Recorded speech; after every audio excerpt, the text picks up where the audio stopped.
నమస్కారం న్యూస్ 9 టీవీకి స్వాగతం.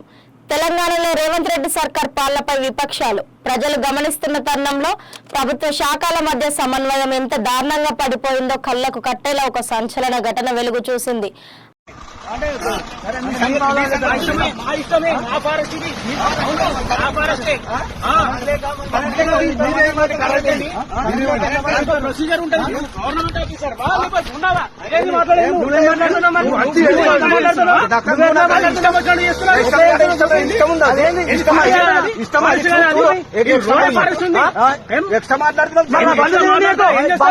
అధికార యంత్రాంగం అంటే ప్రజల సమస్యలు తీర్చాలి, కానీ ఇక్కడ ఒకరి తలలు ఒకరు పగలగొట్టుకునే స్థాయికి దిగజారారు.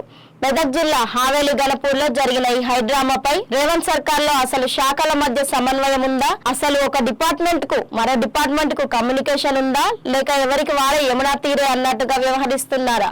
ఇప్పుడు రాష్ట్రంలో ఇదే హాట్ టాపిక్. మెదక్ జిల్లా హావేలి గణపూర్లో ప్రభుత్వ అధికారులే నడి రోడ్డుపై బజార్న పడ్డారు. సామాన్యాలు కొట్టుకుంటే బుద్ధి చెప్పాల్సిన అధికారులే నడి రోడ్డుపై కొట్టుకున్నారు.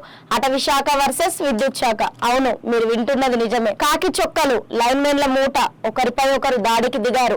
అసలు ఏం జరిగింది? వర్షాకాలం వస్తోంది. కరెంటు వైర్లకు అడ్డంగా ఉన్న చెట్ల కొమ్మలు నరకడం అనేది సర్వసాధారణం.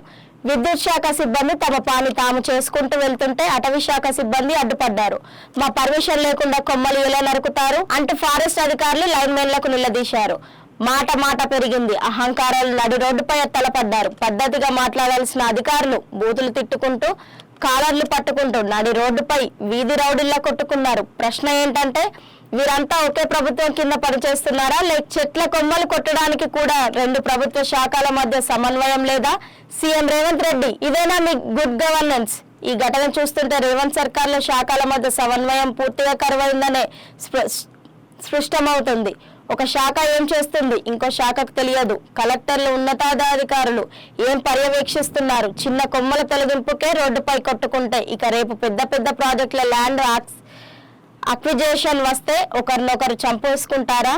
ప్రజల రక్షణ, విద్యుత్ సరఫరా కోసం చేసే పనుల్లో కూడా ఇంత ఈగోలా? ఈ ఘర్షణపై సెక్రటేరియట్ నుంచి ఎలాంటి చర్యలు ఉంటాయి?